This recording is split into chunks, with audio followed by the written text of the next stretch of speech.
2019年买诺基亚的理由。If you look at the backside, it's almost flawless. Almost nothing sticks out, and it has 5 cameras. The pictures it can take must be so much better than the other ones. Nokia 9 PureView runs Android One. The experience is so close to the original Android, you'll get it only by trying it yourself. Nokia！ 下面王者激动，就让我们一起来看看《我是个气球》2019年的诺基亚使用者的体验报告吧。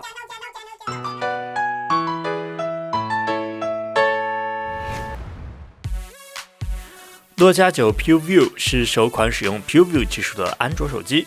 在手机名字里便出现的 PureView 字样，可想而知诺基亚对该技术是有多么的自信。PureView 第一次出现是在2012年的诺基亚808上，在当时500万像素当道的年代 ，PureView 的4100万像素的画质让其他的手机厂商只能望其项背。然而，诺基亚9的 PureView 技术跟之前诺基亚808的 PureView 已经有很大的不同。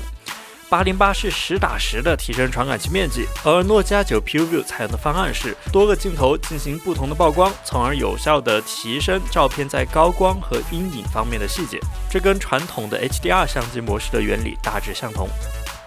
废话少说，和我华为一决胜负吧。诺基亚9没有5倍光学变焦，但拍摄镜头的数量达到了5枚，5枚摄像头全是1200万像素。其中包含2颗彩色镜头、3颗黑白镜头。按下拍摄键，5枚摄像头将同时捕捉画面，通过后期算法生成一张图片。以下是拍摄样张对比。诺基亚9的成片对比华为 P30 Pro， 在白天细腻度不相上下。色彩方面，诺基亚的出片相对暗淡，不那么讨好眼球。不过，诺基亚9支持保存无损格式的照片，非常适合喜欢后期的朋友。照片风格上，诺基亚更加锐利，不过在强光源下，过曝也更加的明显。通过计算5个镜头得来的数据，诺基亚9也支持5倍变焦。不过，因为采用的是5个同样焦段的镜头，因此诺基亚9本身是没有长焦和广角的。而华为 P30 Pro 采用的是10:10的5倍光学变焦，最终的呈现效果孰高孰低，一眼便可见分晓。诺基亚9采用了谷歌授权的 Android One 系统，纯净度仅次于原生安卓，但谷歌原生安卓就真的这么好用吗？气球并不这样觉得。首先，它不支持全面屏手势，而只能使用导航条。在系统界面时也就罢了，它透明的设计并不会对画面产生太大的影响。但当你进入软件中时，底部的黑色导航条无时无刻不在宣示着自己的存在，给整体的界面带来一种强烈的断裂感。在屏幕显示面积方寸逼真的今天，这种无法隐藏的导航条显得格格不入。我甚至宁可诺基亚在手机底端加上实体的导航按键。同时，相较于其他定制的安卓系统，它也少了很多非常必要的功能，比方说长截图功能，也没有屏幕录制的功能。想要实现这2个功能，还得借助第三方软件，或者是等着安卓 Q 的更新。Can we just buy it because it's Nokia? 那你们中毒太深，我还救不了你。抛开拍照和系统，诺基亚9 PureView 到底是怎样的一部手机呢？上手诺基亚9的第一感觉就是轻，真轻啊！虽然它有5枚摄像头，但它的整体重量只有172克。诺基亚9整体机身采用的是铝合金材质，机身正面并没有采用时下流行的刘海或者全面屏的设计，而是和魅族一样选择了比较保守的正面设计。背部是铝合金材质，没有镜头凸起，机身整体并没有追求极高的一致性，手感上并不圆润的边框会给人带来轻微的割手感。但想必在很多诺粉的眼里，这种过时感、复古感正是经典的诺基亚的设计语言。Gut gesagt, genau richtig. That's right. Nokia. 诺基亚9拥有一块 2K 6英寸的屏幕。各位不好意思，我先走了。但是这块屏幕的色彩实在让我琢磨不透。诺基亚9的屏幕饱和度非常的高，高的甚至有点腻。但将其设置成基本过后，整体色调却又暗沉的让人不禁开始怀疑人生。屏下指纹解锁可能是诺基亚9身上为数不多的赶上了时髦的功能，整体的使用感受并不是很好。诺基亚9必须精准的将指纹完整的覆盖传感器才可解锁，而对比华为只需覆盖到传感器的1/4。安全性也是一大问题。在体验诺基亚9的这1个月里，我的诺基亚92次被他人用指纹解了锁，这让我真的不知道说什么好。诺基亚9 PureView 搭载了高通骁龙845处理器，整体系统的流畅度还是不错的。不过每拍摄一张照片需要等待很久才可以获得一张清晰的成像，要是换上高通骁龙855，想必会有些许的提升。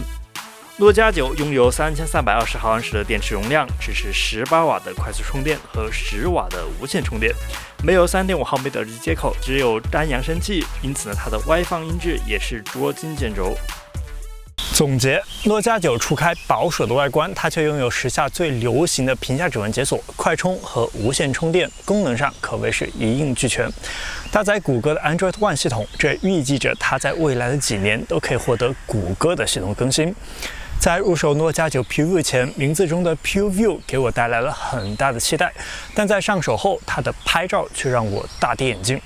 不客气地说，它给我的感觉就像一个投机取巧的小学生，因为没有功夫踏踏实实的去研制手机镜头，便突发奇想，指望通过镜头的堆砌，得到比其他专心钻研光学变焦手机更好的出片质量。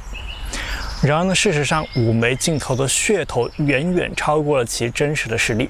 PureView 也从当年进步创新的代名词，变成了今天这样华而不实的样子。我真的非常的失望。在诺基亚的官方广告中，甚至也没有敢用手机拍的照片作为样张，而是在广告的右下角加了小小的一行字：图片仅供模拟参考使用。最见了诺基亚对自己的拍照的心虚。而最让我敬而远之的是它的屏幕的偏色，这真的是我有史以来用到过的屏幕色彩最为奇特的手机。最后，你购买它的理由可能只剩下一个，它是诺基亚。然而，它早已不是从前的诺基亚。2014年的11月，诺基亚执行长拉杰夫·苏瑞就曾表示过，诺基亚不会再制造手机。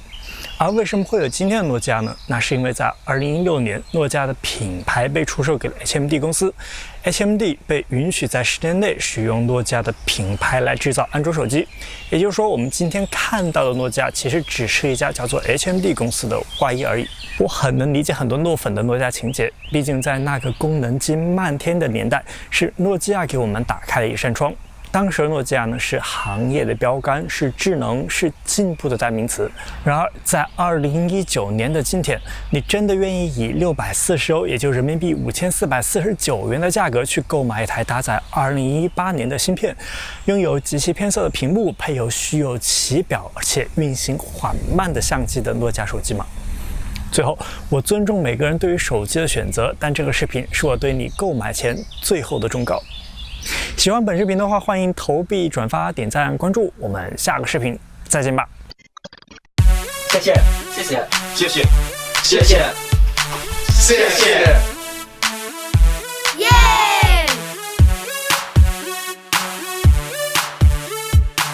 华为的录像肯定不如我。